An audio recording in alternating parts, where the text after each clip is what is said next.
My 28th birthday. The room smelled like money. Crystal light scattered across the banquet table, reflecting off glasses of red wine like blood. Laughter. Clinking glasses. Chairs scraping. All of it sounded like an orchestra programmed for deceit. No one truly looked at me. I was just a decoration at my own party.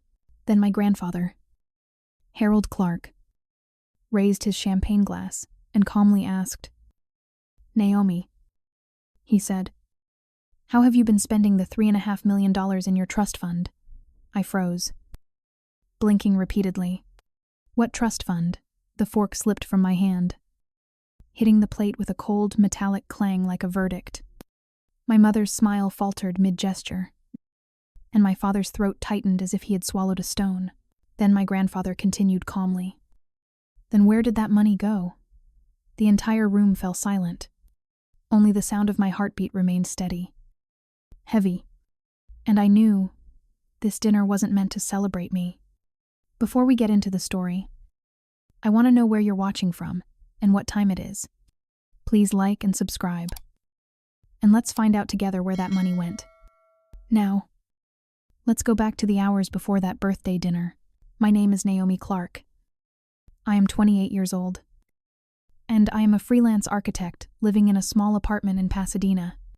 My city didn't have crystal chandeliers or $1,000 banquet tables like this one, only the sound of trains and half-finished sketches scattered on the floor. I came to this party for one simple reason in my family. Absence meant betrayal. My father, James Clarke, a real estate businessman, always talked about reputation and image. My mother, Sylvia, a woman who could smile all night just to make sure the photos turned out well under perfect lighting. Both of them were busy polishing their prestige, while I, the quiet and dull daughter, was only mentioned when they needed to look perfect. I sat in that dazzling room, trying to remember when I last enjoyed birthdays, until the congratulations started to sound like hollow, copied scripts. Then, the restaurant door opened.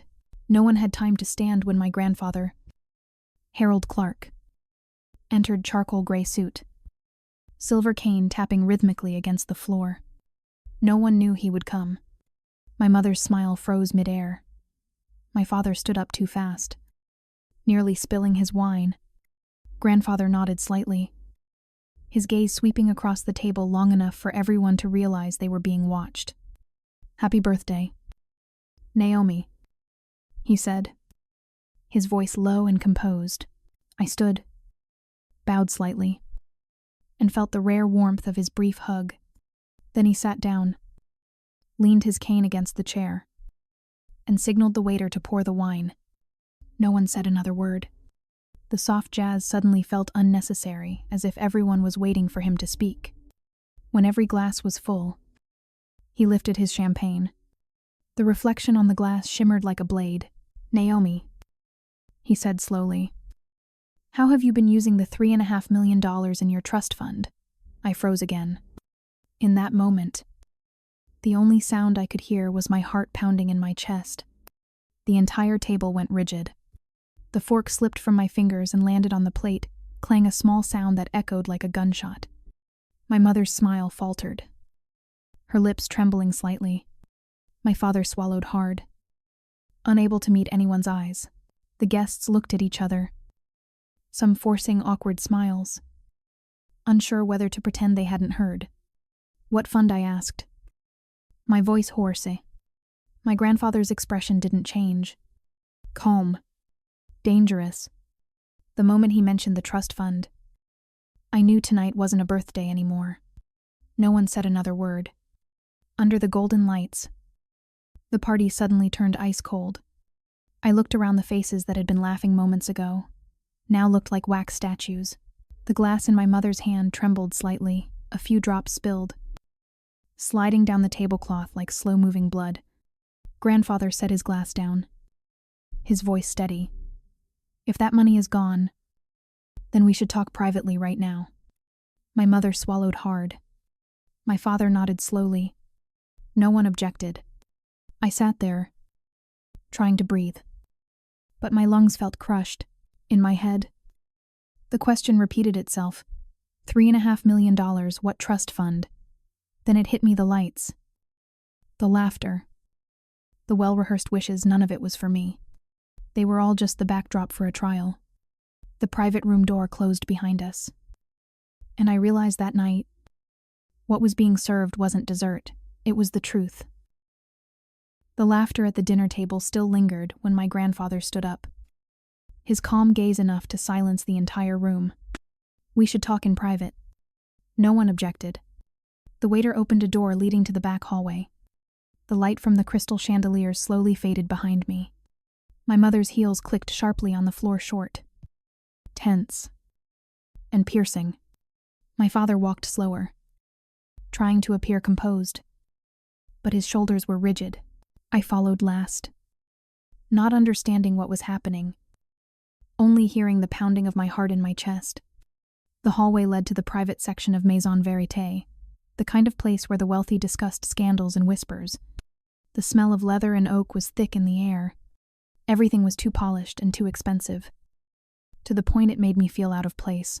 The small room had dark wooden walls, and the light from the ceiling fell directly onto a round table covered with a white cloth.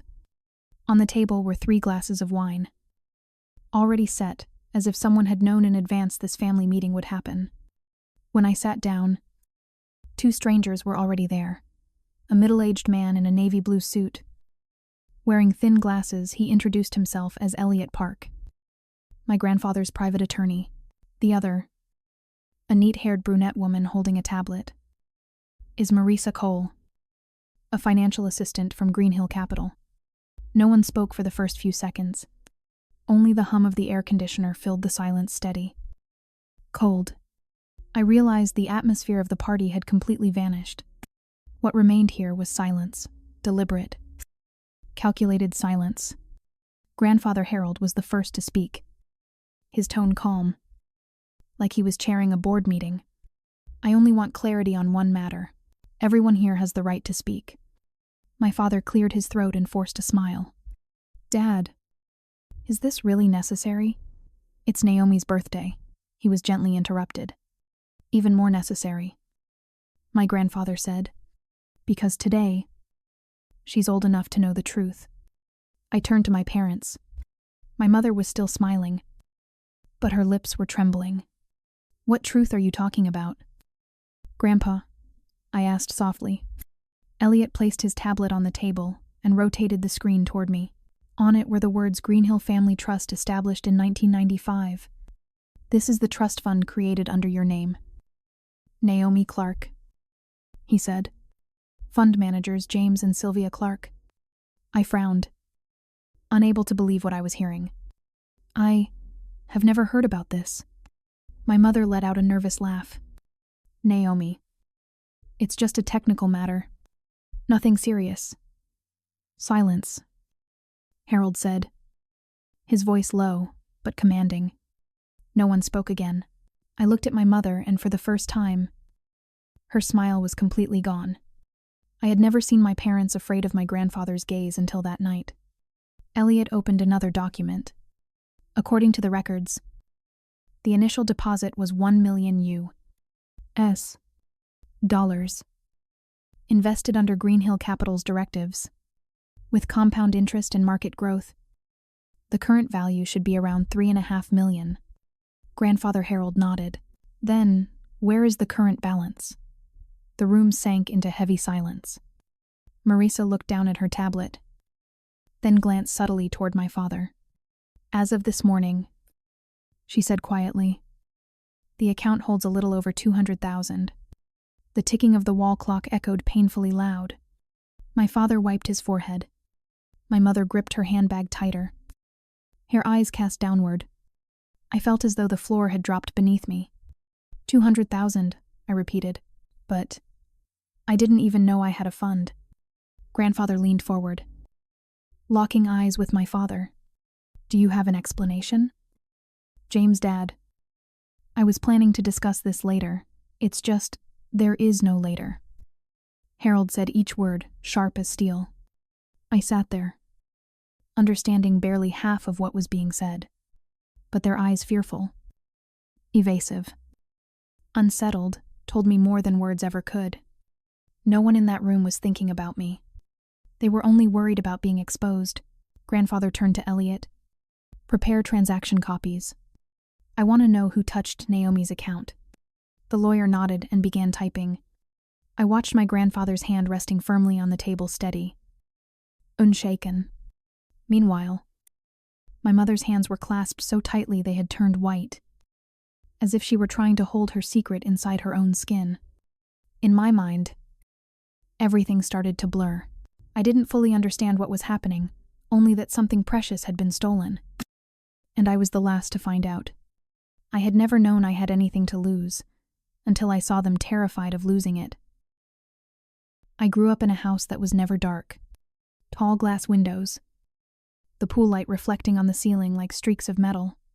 People often say light is a sign of happiness, but in my house, it only existed to hide the shadows. My mother, Sylvia, always said, in the Clarke family, we don't argue. We smile. I learned to smile from a young age, a stiff smile in Christmas photos, at charity galas. Even on the days I just wanted to cry, my father, James, taught me that silence was a form of intelligence. A wise person doesn't speak unless necessary. He used to tell me, and so I grew up in a house full of light, where no one ever really saw me. I left San Marino at 18 to study architecture at UCLA. My parents didn't object, but they didn't congratulate me either. They only said, "Good. Just don't choose a career that makes you poor." I worked part-time at a small cafe on Sunset Boulevard, serving people whose designer handbags cost more than my entire tuition. After each night shift, I'd ride the bus back to my dorm, my clothes smelling of coffee and sweat, but at least it was the scent of freedom. On graduation day, I stood among hundreds of students in black robes, searching for my parents. They arrived late, only staying long enough to take a few photos. When I opened their graduation gift, it was a book titled Wealth Building for Young Adults. I smiled for the picture. And then that night, sat alone in my cramped dorm room. No tears, just silence. Not because I was poor, but because I realized I had never been part of their plan. After graduation, I rented an old apartment in Pasadena, cracked walls, low ceiling, but it was the only place I was allowed to breathe. By day, I worked at a small design firm. By night, I took freelance projects for extra income. Cold coffee in a cup. The desk lamp, dim. Sketches piled high like evidence of sleepless nights. Across the street was a tiny Mexican restaurant. Each evening, I could hear laughter, the click of a gas stove, and the smell of tortillas and grilled onions drifting in through the window. I used to think, if I listened long enough, maybe I'd learn how to feel happy too.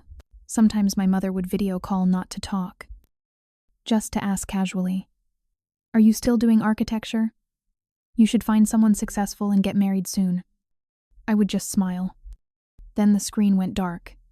Silence filled the room again. I began to believe that silence was a natural part of me, a subtle inheritance of the Clarke family.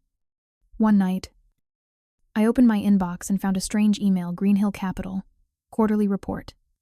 Subject line, trust account performance Q2. I frowned, thinking it was a mistake, but the recipient's name was mine. I stared at the line account performance until the cursor blurred on the screen. In the dark room, the glow from the email reflected on my face as if the screen itself was accusing me. When I asked my mother, she laughed lightly, as if it were nothing.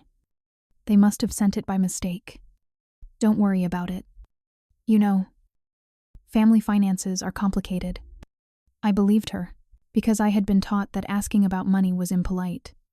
That same night, I deleted the email, not knowing it was the first thread in a web of lies that would stretch nearly 10 years. That night, I didn't know I had just brushed past the first trace of guilt. Sometimes I think silence is the only inheritance my family ever left me. Silence when hurt. Silence when belittled. Silence so deep. I forgot the sound of my own voice. I stood before the mirror in my small apartment, The desk lamp reflected a hollow face, and I suddenly found the woman in the mirror frighteningly unfamiliar. I raised my hand and touched the glass. Cold. My skin was cold.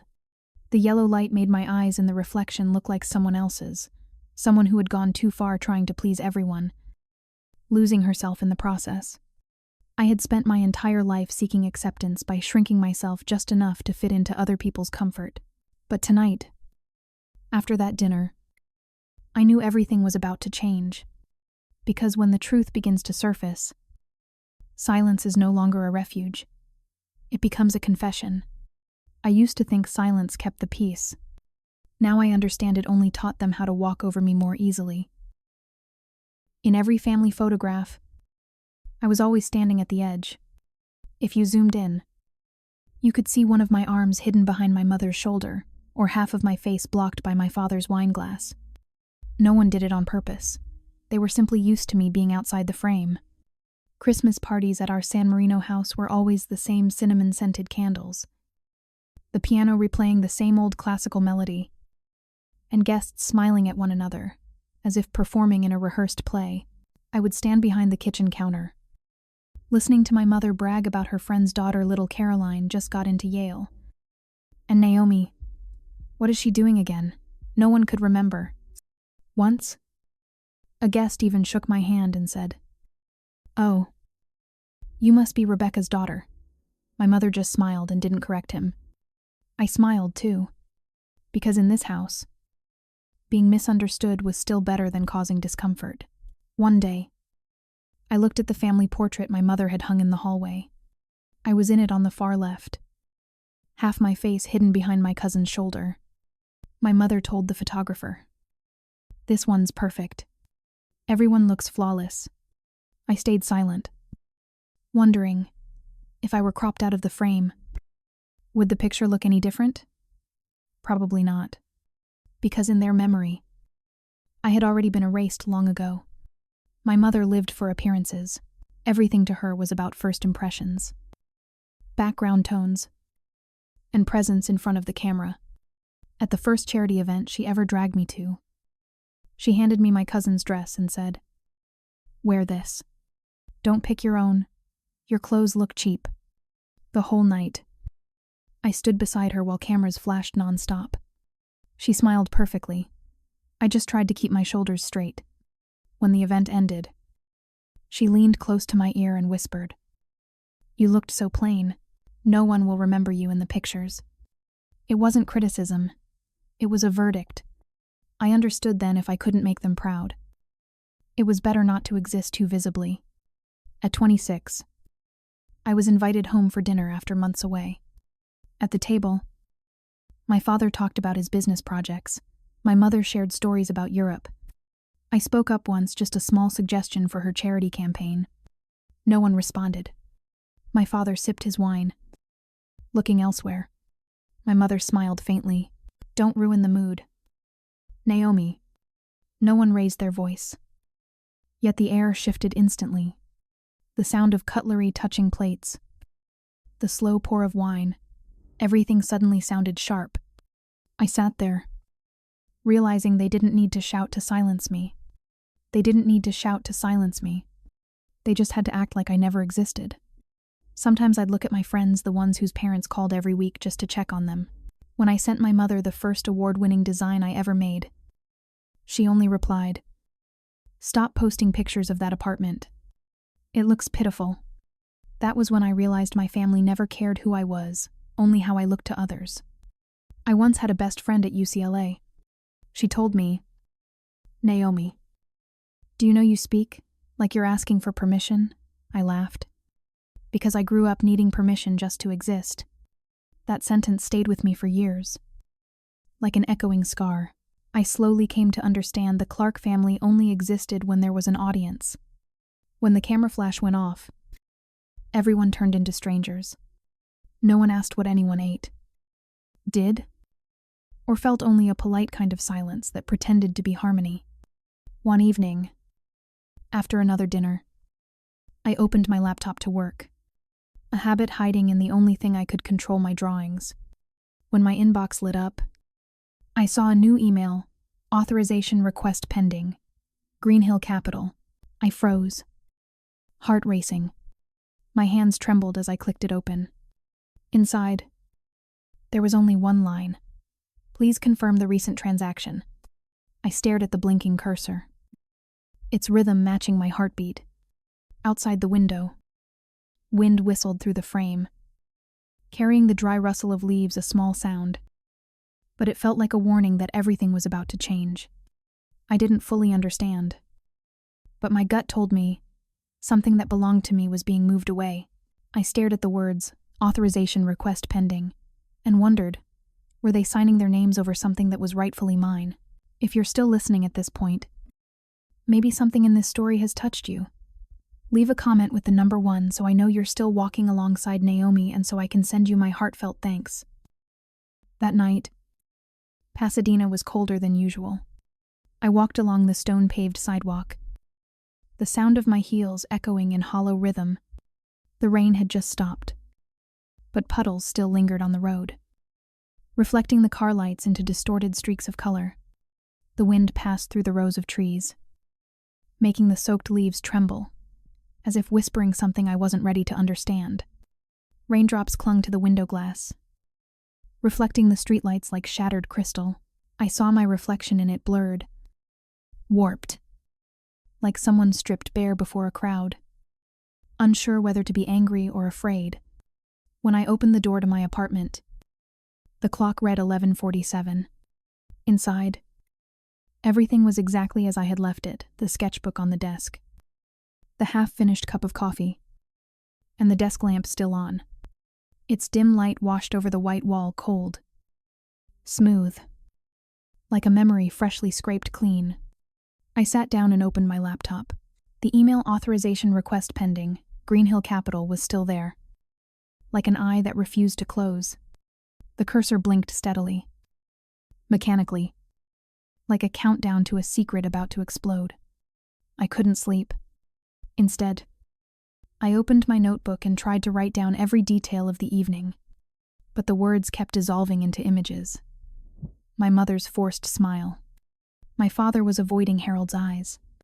Attorney Elliot setting down his documents, and me sitting there, silent, invisible. The more I recalled, the more I realized it had all started long before I thought. A year ago, I'd seen my mother receiving a thick envelope from a man in a suit at our gate. When I asked, she said, "Don't be curious, Naomi. It's grown-up business." I had also overheard my father on the phone once, saying, "No, don't let Harold find out." At the time, I thought it was about the company. Now, I wasn't so sure. The phone rang close to midnight. On the screen, Harold Clarke. I hesitated for a few seconds, then answered, "Grandpa, we need to talk." His voice was calm but heavy. "Tomorrow morning, 9 o'clock. My office." He swallowed hard. He had never called me before, not once. "Is something wrong?" "Grandpa, you'll find out tomorrow. Just come." The call ended, leaving behind a thick silence. Outside, a car passed by, headlights sweeping across the ceiling, a flash, then gone. He had never called me before, not once, and that's how I knew something had broken that night. I called Madison, even though it was close to midnight. She appeared on screen, her hair messy, her face filled with concern. "Naomi, what happened? You look like you just walked out of a battlefield." "It feels like I did." I gave a faint laugh. "Grandpa found a trust fund under my name. But the money's gone." Madison went quiet for a few seconds, then asked, "Gone? What do you mean?" "Gone from $3.5 million down to 200,000. She exhaled sharply. "Naomi, they didn't just take the money. They planned this. No one hides a fund for 20 years by accident." I nodded, staring at my reflection on the laptop screen, tired eyes, cold and hollow. "I just want to know, why?" Madison looked at me. her voice low but sharp as glass. Naomi. People like them don't steal because they need money. They steal because they believe they deserve it. And the worst part is, they truly believe that. I stayed silent. In that moment, I understood what they took wasn't just money. It was the way I saw myself. After the call ended, I reopened the Greenhill email. I took a screenshot, saved a copy to my hard drive, and sent it to myself for the first time in years. I wasn't acting out of fear, but out of survival, outside. The rain started again. Its soft tapping on the window blended with the wind sounding like the quiet countdown of something approaching. The screen's glow reflected on the glass and fell across my face, pale. Calm, but no longer empty. I set the alarm for 6 o'clock in the morning and whispered, "This time, I won't be silent." The screen light touched my eyes, and for the first time in years, I saw a spark there, small, but real. I used to think justice was someone else's voice, but that night, when the screen's glow reflected in my eyes, I realized it was time to learn how to speak in my own. The next morning, Pasadena seemed wrapped in a new layer of mist. I opened my eyes as the clock struck 6. Pale gray light seeping through the curtains. No more scent of wine. No trace of last night's jasmine. Only the cold fragrance of a morning newly born. I stood before the mirror. My eyes were dark-ringed but clear. I hadn't dreamed that night. And I didn't need to. Perhaps when the truth is heavy enough, it wakes you on its own. I put on a gray blazer, tied my hair neatly, and applied pale lipstick, not to look strong but to look unafraid. Stepping outside, the early wind brushed my face cold, but clean. I thought, light doesn't ask permission to rise, and neither will I. The glass tower of Clarke Holdings reflected the silvery morning sky. Thick carpets, wooden walls, soft white lights from the ceiling, everything looked serene. Yet I could hear the heartbeat of power in every step I took. "He's waiting for you," the assistant said. The door opened. Grandfather Harold sat behind the desk, sunlight slanting through the glass wall. On the desk was a thick file. My name printed on the cover, Greenhill Family Trust, Naomi Clarke. "Do you know why I called you here?" he asked. "Because it's time I saw everything," I answered. He nodded slightly. "The first boundary you must set is not with them, but with yourself. Never again let anyone define your worth." I opened the file. Rows of numbers, transfers, investments, asset purchases. At the bottom line, property purchase, Malibu, 1.8 million. Beneficiaries, James and Sylvia Clarke. My throat tightened. No tears, only awareness. Sharp and metallic. "We can sue them," he said quietly. "But I won't force you. The decision is yours." The sound of heels echoed. My mother's perfume filled the room before she even entered. Sylvia Clarke Navidress. Perfect posture. Silky voice. My father followed. Silent like her shadow. "Father, this should be handled privately." My mother began. "It's precisely because it's private that it rotted," Harold replied.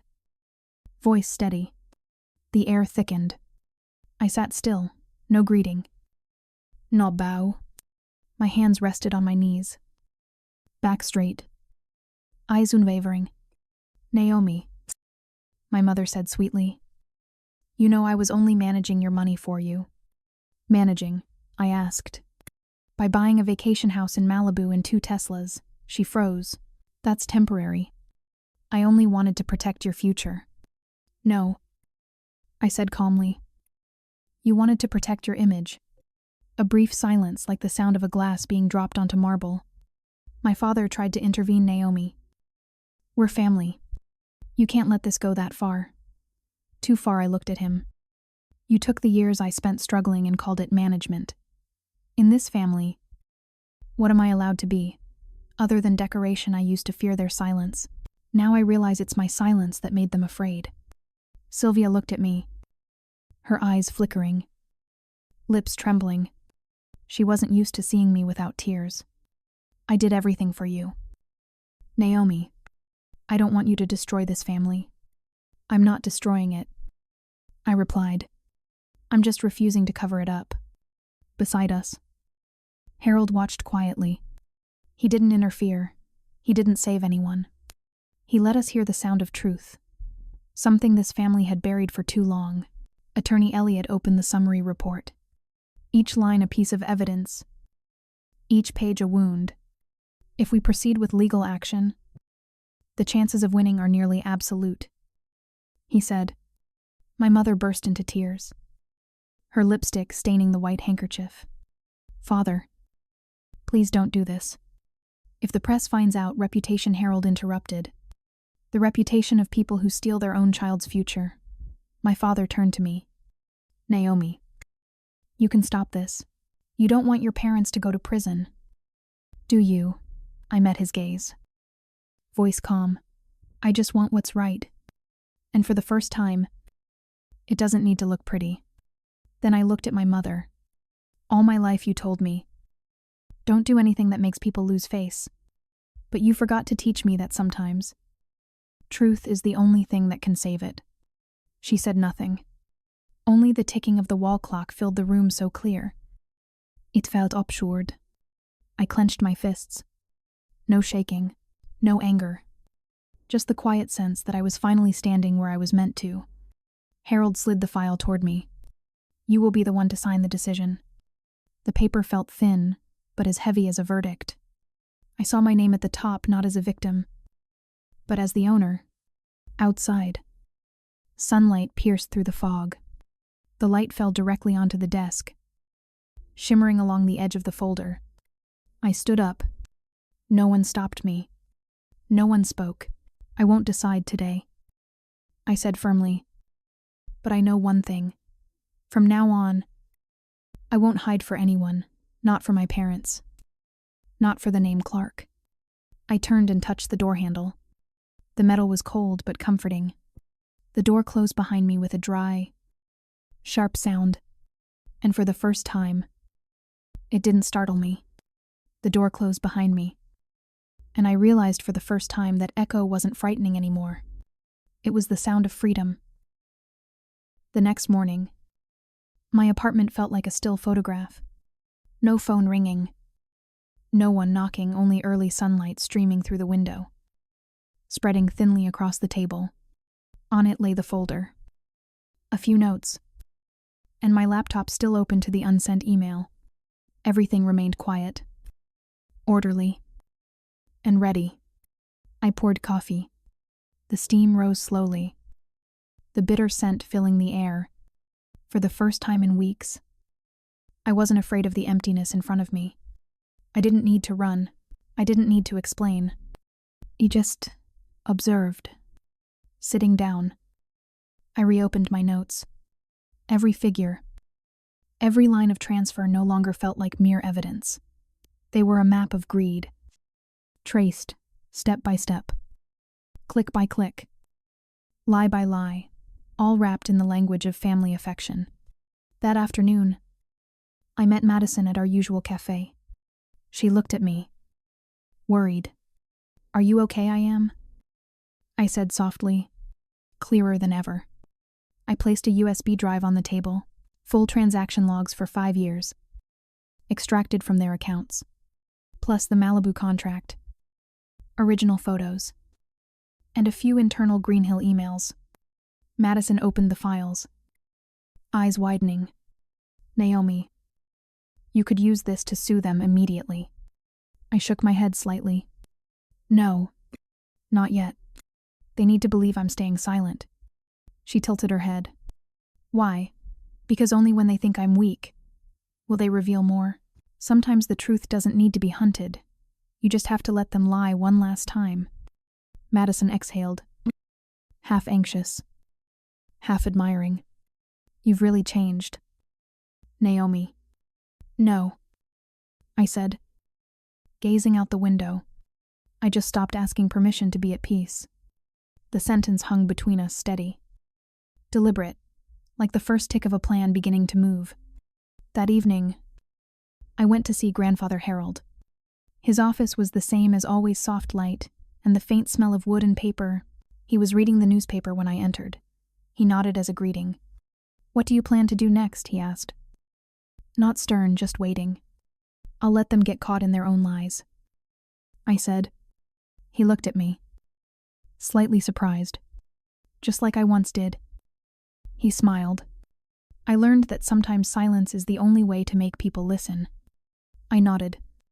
"Before I left," he added, "Naomi, remember, this justice isn't revenge.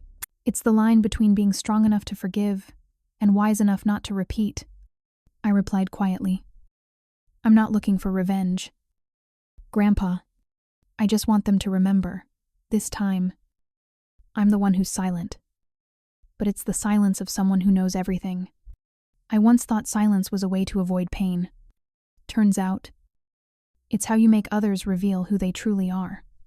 That night, I opened my laptop. My hands moved slowly, steadily, as if I'd practiced this 100 times. I composed an email, attached the files, and sent it to 3 destinations. One to the attorney Elliot Park, one to a financial investigative journalist, and one to the internal auditing department of Clarke Holdings. No threats, no declarations, just 3 folders, each carrying a part of the truth. I titled it "Statement Pending, Greenhill Transfers." When I pressed send, there was no sound, only the glow of the screen on my face, pale, still, reflecting eyes that no longer trembled. I stood up and walked around the room. Everything was silent, but not the lonely kind of silence. It was the silence of someone who had finally chosen her side. On the whiteboard, I wrote 3 words: Greenhill, Malibu, Clarke. 3 words. 3 links. I circled them, connecting each with a thin red line. Finally, I wrote one small sentence beneath: "Timing is everything." The next morning, when I opened my computer, a new notification appeared: "Emergency meeting, Clarke Holdings, Hey Q, 9 o'clock a.m. No one explained why, but I already knew. My 3 emails had been opened. Now, the people who once controlled every meeting would have to gather because of mine. I made coffee, calm and steady. Through the window, the morning light poured in, revealing the fine dust in the air. Those specks had always been there, only now, the light was strong enough to make them visible. I smiled faintly. Not a smile of victory, but the quiet smile of someone who had learned the most important lesson of all. Sometimes, the right silence echoes farther than any scream. When I pressed send, there was no sound, but I knew, from that moment on, my silence had begun to speak for me. Monday morning, Pasadena greeted the sunlight with an eerie stillness. When I opened my laptop, I saw an email titled, "Emergency meeting, Clarke Holdings, HQ, 9 o'clock a.m. Zender Sylvia Clarke." I stared at the screen, the coffee in my hand, still steaming. Beneath the subject line, a small sentence read, "Attendance is mandatory regarding the Greenhill transfer." They knew, and they were trying to regain control. I set down my cup, slipped on a black blazer, and tied my hair into a high ponytail. Not to prove anything, but to remind myself that I was no longer the same. Outside, the sunlight angled through the glass. The city looked bright and peaceful, as if no one had ever lived within it. The conference room on the 21st floor was brightly lit, the white lights reflecting off the long table. Around 20 people were already there: shareholders, attorneys, and those who had avoided my eyes for years. My mother sat at the head of the table, wearing a pearl necklace, smiling softly as if this were just a small misunderstanding. My father sat beside her, his gaze darting away whenever I looked over. Grandfather Harold sat across from them, calm, solid, like a rock in the tide. "Naomi, thank you for coming," my mother said, her tone gentle, but the edge in her voice unmistakable. I think we should talk clearly. We don't want rumors to get out of hand. I nodded slightly, pulled out my chair, and said nothing. Their lawyer, a silver-haired man, began speaking. There have been misunderstandings regarding the Greenhill account. The Clarke family is fully cooperating to clarify the matter. There is no evidence of fraud. I reached into my bag and took out a small USB drive. If there's no evidence of fraud, I said slowly, then perhaps you'd like to see what I brought. I plugged the USB into the projector. A blue light flashed. The screen came alive. Rows of emails, transactions, and signatures. No one spoke. Only the hum of the air conditioner filled the silence, cold enough that I could hear my own heartbeat. Here, I said, pointing at the screen, is an internal email between Sylvia and James Clarke. The words appeared clearly. Don't tell her. It's better she never knows. A chair scraped. Someone coughed quietly. Sylvia forced a smile.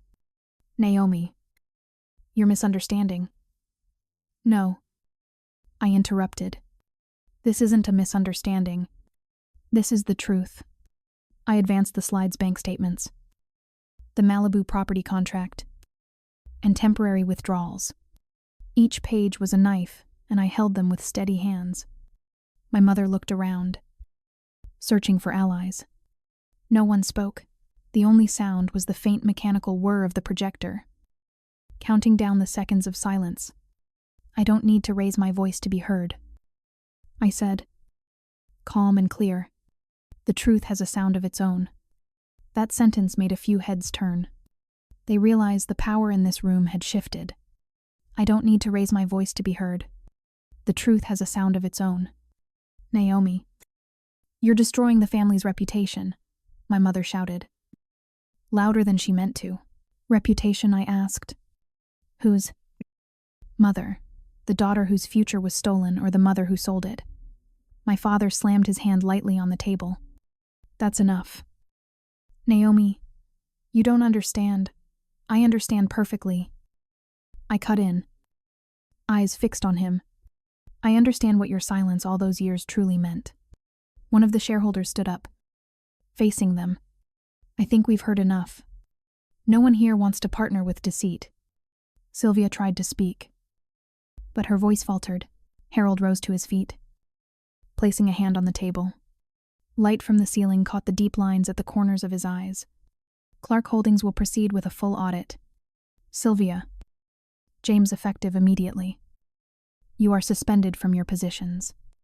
Naomi will temporarily oversee the Greenhill division until further notice. No one breathed. His words fell like a verdict.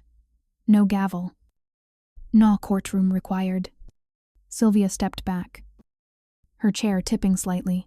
My father bowed his head, his hands gripping the table's edge until his knuckles turned white. I just watched. No triumph. No tears. Only stillness, as if I had always known this scene would come. The meeting ended in controlled chaos. I collected my USB, folded my documents, and walked out. Outside, the hallway stretched long and bright, the polished floor gleaming like a mirror.